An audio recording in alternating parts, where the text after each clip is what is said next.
Bonjour à tous, c'est Thomas Cubel et bienvenue dans l'émission du lundi 19 avril 2021. J'espère que vous allez bien. Aujourd'hui, on va traiter l'actualité SEO de la semaine du 12 au 19. Ensuite, on ira voir la volatilité au niveau des SERP Google avec la météo des SERP. Et nous finirons avec un sujet du jour qui est tout simplement qu'est-ce que la vision micro-macro en SEO. On va parler maillage interne, on va parler optimisation de contenu, on va parler optimisation du profil de lien, des backlinks, on va parler de tout un tas de choses qui justement touchent un petit peu à cet œil critique qui est la vue micro-macro. Mais qu'est-ce que c'est? J'utilise souvent cette appellation, elle est souvent quand même utilisée dans notre sphère SEO. Mais qu'est-ce que c'est véritablement? Vous allez voir qu'on va parler vue d'ensemble, vue détaillée, et on va voir un effet de profondeur, un niveau de détail, en fait un petit peu une espèce de zoom-dézoom. Qu'est-ce que c'est? Comment vous devez l'utiliser? C'est ce qu'on va voir en fin d'émission.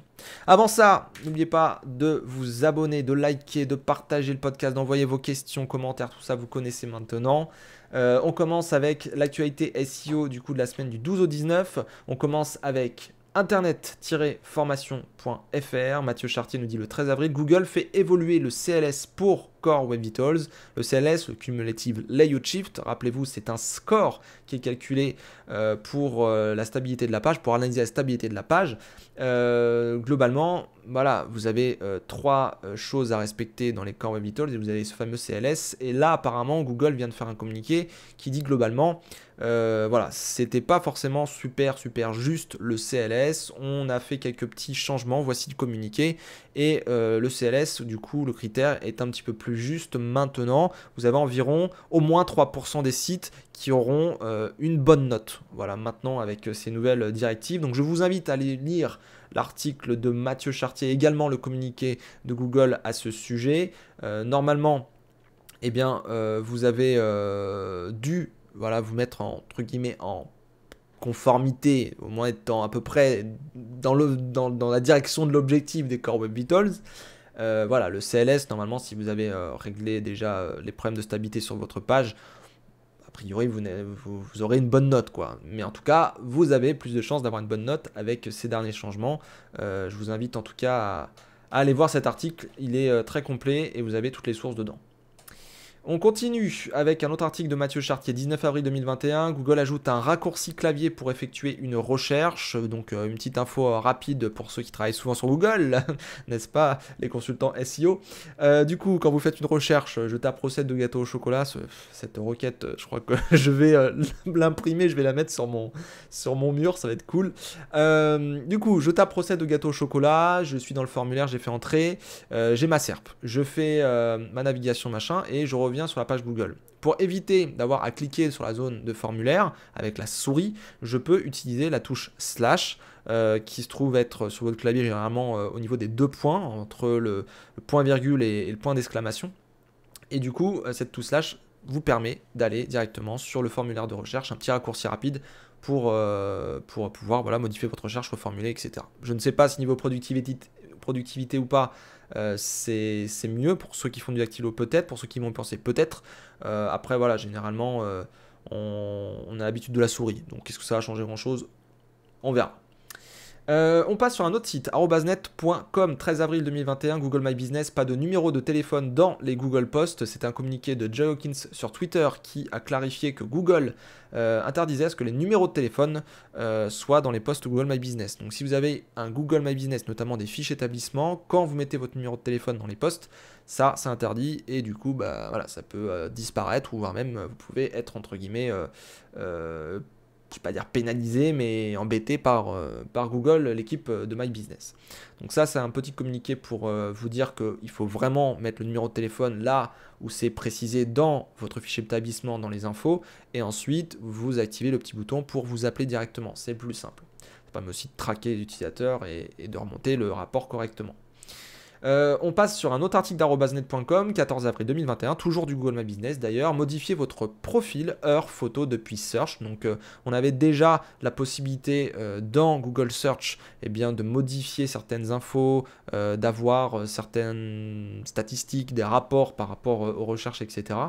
Maintenant, vous pouvez modifier d'autres choses, notamment vous pouvez modifier les heures de votre fiche établissement, vous pouvez modifier les informations concernant votre entreprise, vous pouvez ajouter des photos, vous pouvez faire voilà, la promotion de votre entreprise, communiquer avec vos clients, etc. Enfin, vous avez quelques petites fonctionnalités qui sont ajoutées directement dans Google Search. Ça vous permet d'éviter d'aller sur votre compte Google My Business pour changer, etc.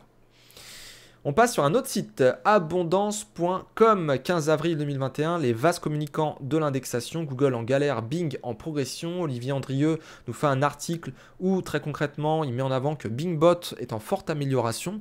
Donc très concrètement les équipes se sont un petit peu bougées pour améliorer le crawl, le processus de crawl, le processus d'indexation. Également les outils qui sont disponibles au niveau des éditeurs de sites, de la Search Console Bing, si je puis dire.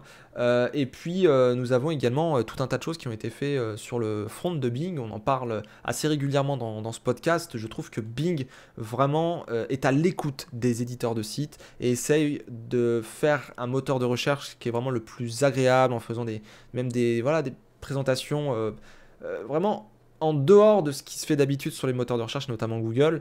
Donc, je trouve que Bing s'améliore fortement.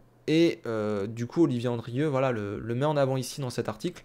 Et je trouve ça très bien parce que toujours parler de Google, bon, ok, Google a toujours la plus grosse part de marché, etc. Mais c'est vrai qu'un petit peu de concurrence, essayer de voir un petit peu ce que fait la concurrence en termes de moteur de recherche généraliste comme ça, c'est vachement intéressant. Et surtout, quand on compare les technologies, on se rend compte que Bing commence à grappiller un petit peu Google et pour le coup, est-ce que Bing va passer devant Google en niveau technologique? Est-ce que Google va rester à sa place? Est-ce qu'ils vont être à peu près au même niveau tous les deux? Difficile à dire.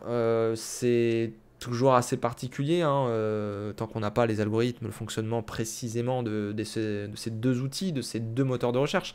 Mais en tout cas, cet article remonte que Bing se bouge quand même beaucoup plus et que voilà, il s'améliore beaucoup comparé à Google qui, vous le savez, depuis 2 ans, dit Olivier, moi je dis depuis même 3 ou 4 ans, on a entre l'index mobile, l'index desktop, cet hybride qu'on a en ce moment, plus le fait qu'il y ait des gens qui aient perdu des métadescriptions, qu'ils aient leur site qui est à 90% désindexé, le fait que même à un moment on a eu des problèmes au niveau des canonical, des paginations qui étaient indexées alors qu'on avait dit qu'il fallait pas les indexer, ou bref, moi franchement j'ai vu par expérience, vu les clients que j'ai eus depuis le début de ma société, comment elle a décollé, 2014-2015, je peux vous assurer qu'après les plus de 200 clients que j'ai eus, j'ai vu de ces choses.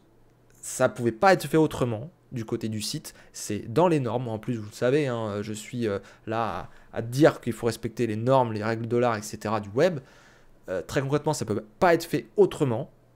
Et pourtant, le moteur, 99% du temps, ça se passe bien, admettons avec la canonical, et puis un jour, pouf, tiens, t'as trop joué avec la canonical, je la prends un petit peu différemment, tiens, ça me fait merder ma indexation, j'ai plein de pages qui s'indexent, et puis hop, rollback. Vous voyez ces rollbacks, vous voyez ces trucs, Google est en galère. Là-dessus, je rejoins totalement Olivier, et Bing est en progression, je rejoins totalement, j'en ai assez parlé durant les dernières émissions de ce podcast.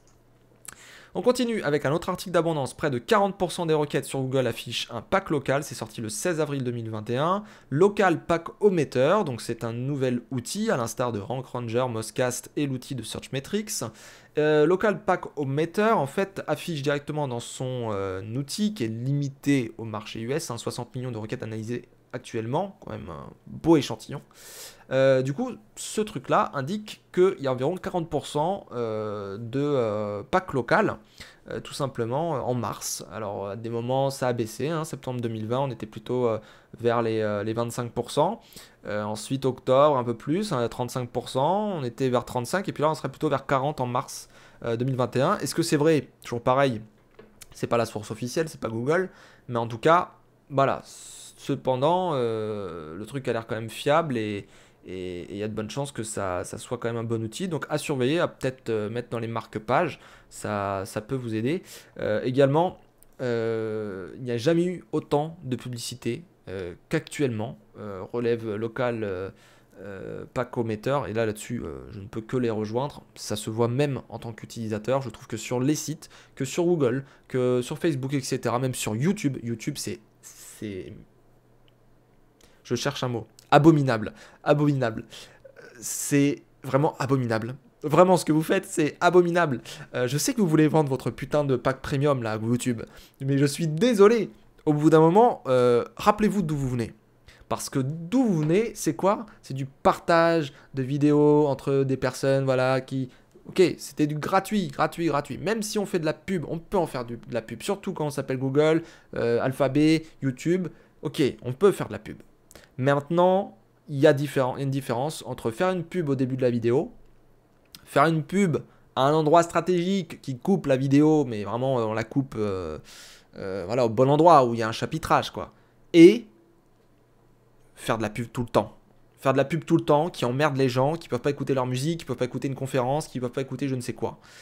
Donc là-dessus, moi, c'est vrai que j'ai vraiment du mal avec votre algorithme de publicité et je le dis haut et fort, j'espère que ça va changer.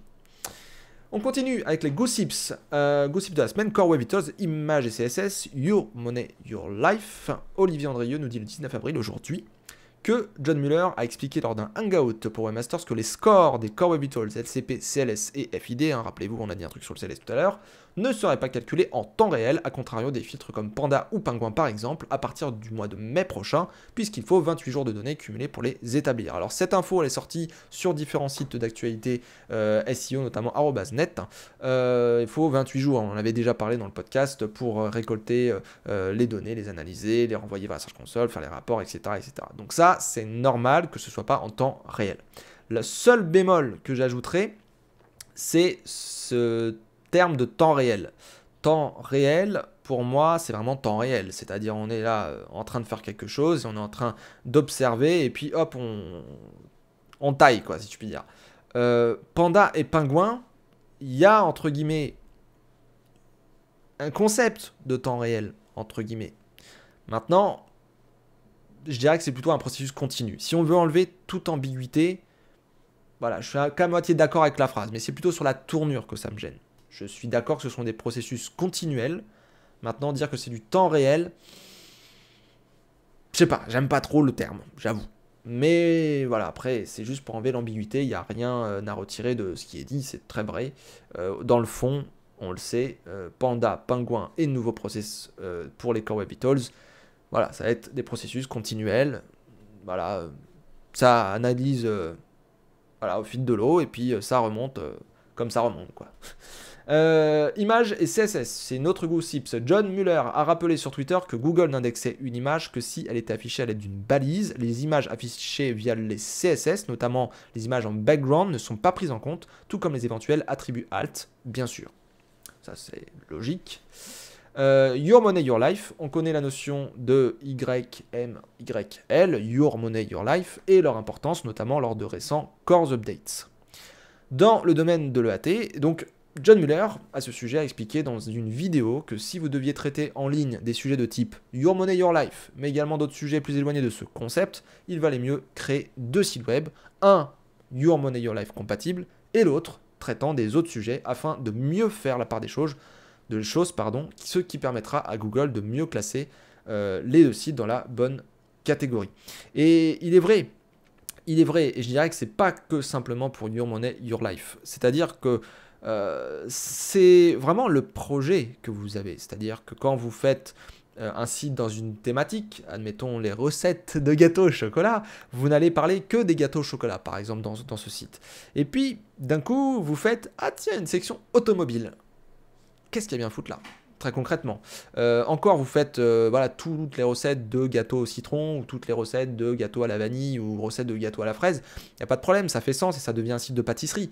Mais par contre, mettre automobile, ou mettre, je sais pas moi, des cosmétiques ou de l'high-tech à côté de recettes de gâteaux au chocolat, non, excusez-moi, ça n'a pas de sens. Donc là, on fait plusieurs sites. C'est assez logique. C'est pareil sur d'autres niveaux. Your Money, Your Life, pas Your Money, Your Life, très concrètement, on les sépare.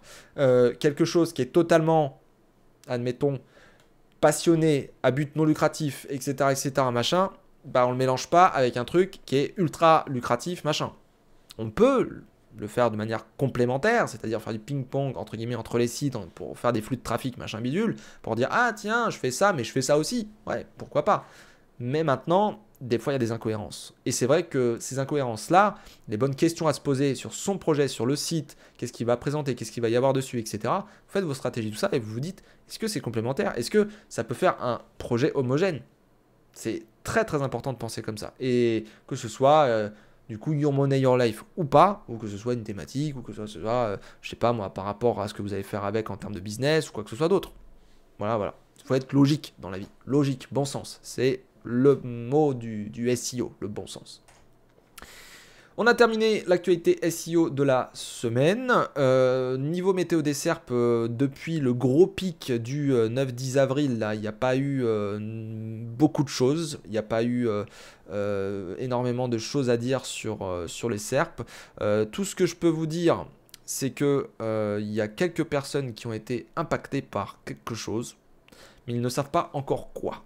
Et j'ai l'impression que c'est un petit peu fouillis. Moi, j'ai regardé dans mes analytiques. J'ai rien. J'ai rien. Donc, difficile à dire ce qui s'est vraiment passé. Est-ce que il n'y a pas eu quelque chose qui a fait que ça a été volatile à un moment? Difficile à dire. Voilà. Moi, j'ai demandé à quelques personnes. Après, bon, là, en ce moment, je suis pas mal overbooké. Il n'y a pas grand-chose. En tout cas, voyez en fonction de votre site. Sachez que le 9, 10, 11, là, il y a sans doute eu un truc. Si vous êtes impacté, vous pouvez chercher. Vous connaissez sans doute votre site. C'est quoi vos points faibles? Voilà, mais en tout cas, semaine dernière, rien du tout.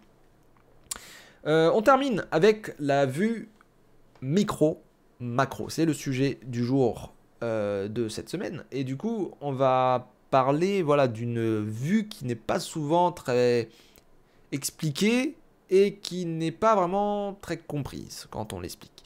La vue micro-macro. Alors déjà, qu'est-ce que c'est que ce terme, micro-macro? Alors, micro-macro, on l'entend un petit peu partout, on l'entend dans des livres d'entrepreneurs, on l'entend SEO, on l'entend ouais, un petit peu partout.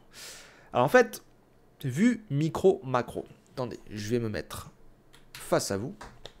La vue micro-macro, qu'est-ce que c'est? Microscopique, macroscopique. Microscopique, c'est petit. Macroscopique, c'est grand. Je peux vous le dire sous un autre terme. Zoom, dézoom. C'est encore une fois différent, hein, c'est pas du tout la même chose. Microscopique, macroscopique, c'est plus une histoire de taille. Zoom, dézoom, c'est plus pour vous faire comprendre comment vous devez agir avec les éléments. Voilà. Je prends par exemple un texte. J'ai, admettons, j'ai pas là, dommage. J'ai un texte. Admettons, c'est sur ma main. J'ai un texte là. J'ai un paragraphe très très long, etc. Ensuite, j'ai un sous-titre. Ensuite, j'ai un sous-sous-titre, etc. Bref, j'ai des axes de documents, etc. Je regarde juste cette page qui est devant moi. J'ai une vision d'ensemble de la page. D'accord? Je regarde la page dans son entièreté. Ou je regarde une partie de la page. D'accord? Maintenant, admettons, je recule. Je vais voir la page plus petite si je pense comme ça avec la main. Mais imaginez sur un site. Imaginez-vous maintenant les liaisons qu'il y a entre les pages. C'est-à-dire vous avez la page, mais cette page, elle a peut-être une page au-dessus, parente. Elle a peut-être une page en dessous, enfant. Elle a peut-être une page sur les côtés, sœur. Voilà. Reculez. Vous voyez où je veux en venir? Vous reculez, vous prenez du recul par rapport à la page, un ensemble de pages, une catégorie, une thématique de votre site, la thématique et les concurrents, une partie d'un marché, des générales, votre marché, la thématique, votre secteur d'activité. Ensuite, vous voyez un ensemble d'activités qui sont autour de votre cœur d'activité. Et vous avez, encore après le recul, finalement, à terme, le web. Voilà. Tout ça, c'est agir avec la vue micro-macro. Micro, c'est très précis. C'est très zoomé. Vous allez regarder un tout petit truc. D'accord? Un tout petit détail. Vous allez vous focaliser sur un petit détail de la page. Et plus vous prenez du recul, plus vous avez une vision macro, plus vous avez une vue d'ensemble, une vue dézoomée. Vraiment, vous reculez. Et vous voyez un ensemble de pages, le web. Voilà, un ensemble de sites, le web. Pourquoi je vous parle de tout ça? Cette vue micro-macro est malheureusement, désolé, mais c'est vrai, elle n'est pas comprise, elle n'est pas appliquée par beaucoup de monde. J'ai vu énormément de personnes me poser des questions ces derniers temps. Ces personnes me contactent par mail. Je ne vais pas citer leur nom, mais c'est des questions qui sont liées à ça. Qui sont vraiment liées à ça parce qu'on n'arrive pas à interconnecter les différents calques, les différentes pages, les différents concepts en fait du SEO ensemble. Et je trouve ça dommage. Je vous avais déjà parlé de la pyramide du SEO, où on a une pyramide, où en bas on a les fondations, au milieu on a le contenu, et en haut on a la popularité. On construit les fondations d'une maison, pour ensuite mettre des choses à l'intérieur, nous devons rajouter le contenu, pour ensuite promouvoir toute la maison avec la popularité.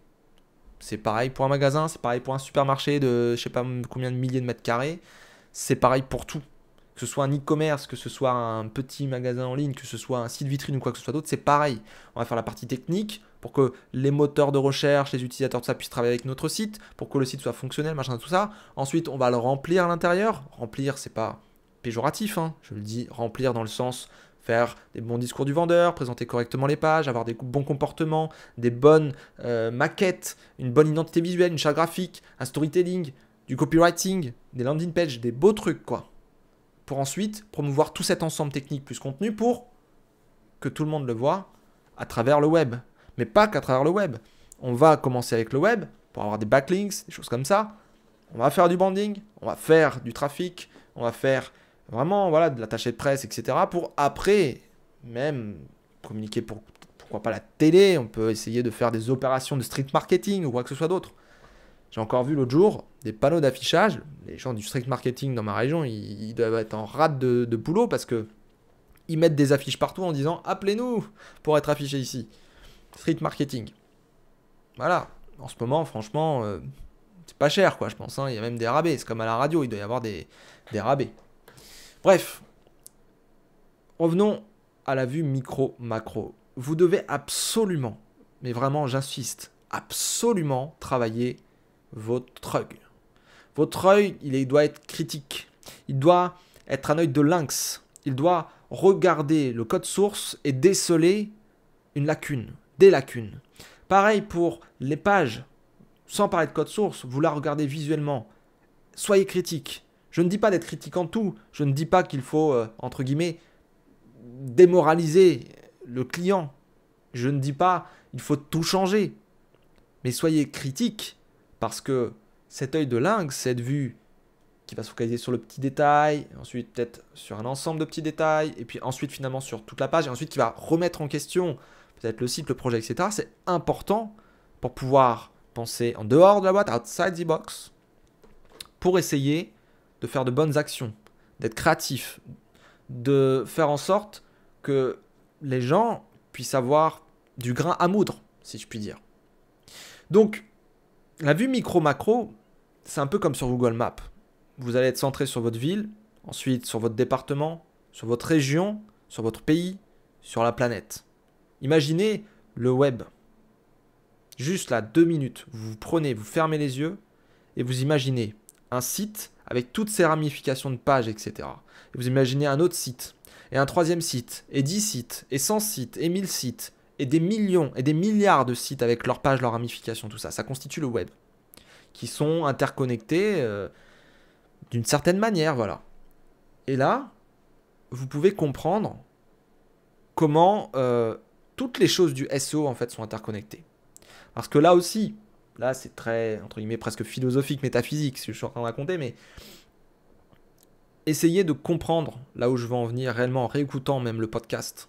Parce que c'est une importance capitale de saisir cette vue-là. Vous devez absolument l'appliquer quand vous faites ce qu'on appelle la sémantique. Je mets des gros guillemets parce que c'est pas de la sémantique. Mais quand vous faites de la sémantique, quand vous faites du maillage interne, quand vous faites des backlinks, quand vous travaillez sur du marketing, quand vous travaillez sur des landing pages, etc., Vous avez besoin d'une homogénéité, vous avez besoin que les choses soient raccordées, elles aient du bon sens. Quand vous faites un maillage interne, même un cocon sémantique, pourquoi pas. Vous devez penser les choses centrées sur la page. Tiens, il y a un nœud. Et puis ensuite, qu'est-ce qu'il va y avoir autour de ce nœud? Voilà. Et puis, qu'est-ce qu'il va y avoir après autour de cette thématique, de cet ensemble de sujets. Et puis ensuite, il y a les sujets, et puis il y a une grosse partie du site, le pôle du site, quoi. Le pôle ressources du site, le guide. Ou de l'autre côté, il va y avoir l'e-commerce. Ok, donc je fais que zoomer, dézoomer sans cesse en fait. Donc je fais que la vue micro, macro, sans cesse. Petite chose, grande chose. Zoom, dézoom. Vous le voyez comme vous voulez, hein. Mais travaillez tout ça. Travaillez tout ça parce que le maillage interne, c'est comme ça que vous allez pouvoir l'imaginer dans votre tête et vous n'aurez même plus besoin d'outils pour calculer votre PageRank. Parce que si vous avez, par exemple, vous êtes sur ma page d'accueil. On va le faire pour ceux qui sont sur YouTube. Si vous êtes en audio, allez sur YouTube pour voir cette dernière partie. Je vais sur thomascubel.com, mon site. Je suis là. Donc cette page, si je fais un raccourci, on sait que les pages d'accueil sont souvent populaires. Parce que tout pointe vers les pages d'accueil. Même juste le logo, généralement, ça pointe vers la page d'accueil. Je vais parler en PageRank classique, hein, pas en PageRank raisonnable, thématique ou quoi que ce soit d'autre. Juste imaginez les liens. D'accord? Partons simple. On est sur la page d'accueil, on voit que j'ai analysé votre site, qui est un outil que j'ai mis, là je vais sans doute le shooter d'ailleurs. J'ai des pages. Le SEO c'est quoi? L'advice title, méta description, tout ça machin. Des petits guides que j'ai fait il y a quelques années. Consulting. Références, ressources, guide, podcast, vidéo, outils, newsletter, blog, demander un devis, qui suis-je, contact, logo, des liens vers Facebook, LinkedIn, Twitter, YouTube. Vraiment j'y vais, hein, petit à petit. Ensuite, qui suis-je encore, contact, en savoir plus, contacter, ah tiens, contact, qui suis-je, mention légale, consulting. Très bien. Moi je vous dis juste, aujourd'hui, j'ai... je ne sais plus les nombres de pages exactes, désolé, 200 pages. J'ai 200 pages. On est d'accord que je n'ai pas cité 200 éléments. Et la question que je vous pose là, c'est, pour vous, quelles sont les pages les plus populaires à travers ce site thomascubel.com? Où va le jus? Il y a des personnes qui ne comprennent pas ça. Alors peut-être que pour vous c'est évident, si vous m'écoutez, que vous êtes dans le SEO depuis un moment, ou que vous avez cette vision de critique, machin, peut-être que vous savez, vous vous doutez. Là je viens de vous donner à moitié la réponse, mais... j'ai 200 pages sur le site. Cette page, elle est interconnectée, analysez votre site. Ah, le SEO, c'est quoi? Faites ce travail, vraiment, si vous êtes débutant, de vous dire, j'ai une page, vraiment, là, il faut me regarder, hein, j'ai une page, et j'ai une autre page, et il y a un lien entre les deux. Et je viens de penser que j'ai même pas mis la cam, donc en fait, vous n'avez même pas vu ce que j'ai montré. J'étais là, pardon. Je montrais ces liens-là, je montrais les liens là, et je montrais les liens qui étaient en bas. Il n'y a rien d'important, c'est pas très très grave. Donc cette page-là, il y a une liaison qui est faite entre cette page-là et analyser votre site. Entre cette page-là et le SEO, c'est quoi? Méta description, consulting, etc. Tous les liens qui sont là, il y a une liaison. Quand je suis sur, admettons, ressources guide, je suis sur cette page. Cette page, elle fait aussi des liens. Et toutes les pages du site font des liens vers le menu principal et le footer. Donc déjà, les liens qui sont dans le menu principal et le footer, sur le calcul du PageRank de base, on sait que ces pages-là, elles vont avoir un fort PageRank. Parce que sur tout l'écosystème du site, les environ 200 pages, quasiment, c'est environ 200 pages, font des liens vers les liens du menu et le footer.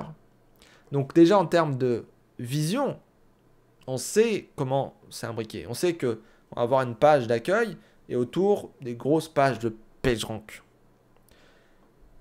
Le guide, il fait des liens vers le monde de la recherche et le référencement naturel. Ça fait que 2 liens, ça. C'est pas énorme. Mais après, il va y en avoir d'autres, là.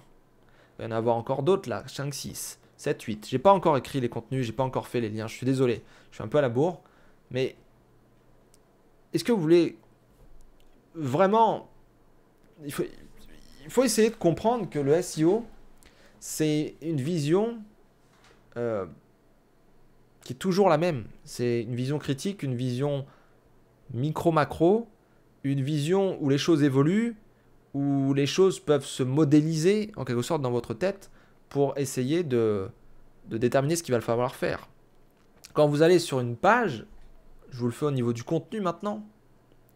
Admettons, je prends voilà, l'utilisation des réseaux sociaux, très bien. Bon, ça date d'un moment, mais je suis ici. Pourquoi et comment ce sondage a-t-il été réalisé? Cette partie-là, je suis centré dessus. Là, j'ai une vision qui est quand même assez centrée, précise. Je vais observer ce sujet, pourquoi et comment ce sondage a-t-il été réalisé. Si je recule, j'ai un ensemble de sujets autour de sondages réseaux sociaux. Donc en gros, ce que je veux dire par là, c'est que si on applique la vision micro-macro, le titre utilisation des réseaux sociaux par les professionnels du digital, si je veux définir cette notion, c'est le sommaire. Donc pour faire vos sommaires, vous pouvez utiliser cette vision d'essayer de décrypter ce qu'il y a autour, d'avoir une vision centrée, décentrée, zoomée, dézoomée, une vue micro-macro. Ce téléphone, là je vais me remettre sur un objet de la vie réelle et qui parle à tout le monde. Vous aimez bien ce téléphone en plus. Ce téléphone, je le regarde juste comme ça. Il est banal, c'est un téléphone. Mais admettons, j'essaye de zoomer dessus. Qu'est-ce que je vois? Je veux dire, qu'est-ce que je vois? Je sais que c'est métaphysique ce que je dis hein, et ce que je me répète, mais sans déconner. Quelqu'un qui a un contenu à faire. Fais-moi un contenu sur ce téléphone. Qu'est-ce que tu vois? Ok, je vois la vie tactile. Tu commences bien. Au nord, tu as une marque. Ok. Là, il y a quoi? Un appareil photo avec deux objectifs. Un haut-parleur, un micro, une prise. Vous voyez la vue là? Elle commence à s'affiner déjà. Derrière, capteur d'empreinte digitale. Tiens, il y a une coque aussi qui est bien crade, il faudrait que je nettoie. Encore un flash avec téléphone. Là, il y a quoi? Un bouton pour le volume haut, volume bas. Ah tiens, un truc pour l'allumer. Bon, ça, je peux pas vous montrer, il y a ma fille. Mais ensuite, on voit mon téléphone. Je vais sur une application. Hop, le bloc-notes. Le bloc-notes, bon, bah il y a un bloc-notes dedans. Ok, très bien, je peux le noter. Tiens, il y a une application que j'ai installée, Twitter. Twitter, qui veut aller voir Twitter? On peut installer des applications sur ce téléphone. Je sais pas si vous voyez où je veux en venir. Je sais que je grossis un petit peu les traits. Pardonnez-moi si je ne me fais pas comprendre, mais vous devez absolument essayer de déterminer qu'est-ce qu'il y a derrière. Le mur, derrière la fenêtre, derrière l'objet, derrière le site, derrière le code, derrière les contenus, derrière le maillage interne, derrière les backlinks, derrière ce site pourri qui est en train de vous proposer un backlinks à 10 000 euros. Vous devez déterminer tout simplement voilà, les points positifs et négatifs de telle ou telle chose que vous observez quand vous faites du SEO.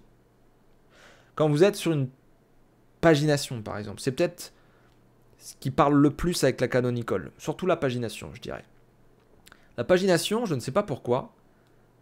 Vous voyez, j'ai fait une formation jeudi avec quelqu'un qui voulait que je la forme, voilà, sur Twitter, que je connais bien, et je lui faisais une formation SEO et je lui parlais de la pagination. Et je lui disais, est-ce que c'est clair ce que je te raconte là?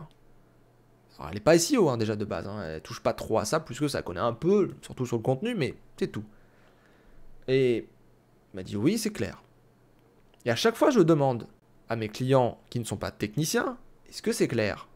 Oui, ta reco est claire. Puis là, je me dis, je comprends pas. À chaque fois que je le montre à un développeur, ce n'est pas clair. Et j'essaie de l'adapter au développeur, etc., de lui expliquer, machin. Au bout d'un moment, ça rentre, hein. Mais purée, qu'est-ce qu'on rame?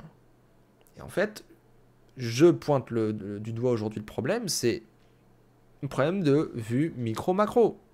C'est que les gens, finalement, ils sont là à être dans la technique dure, pure et dure, à développer la fonctionnalité de trucs de bidule, mais avoir finalement la vue moteur de recherche, la vue, tiens, j'arrive sur une page 1, On me déclare une page 2, ensuite 3, ensuite 4, la précédente mais la suivante, etc.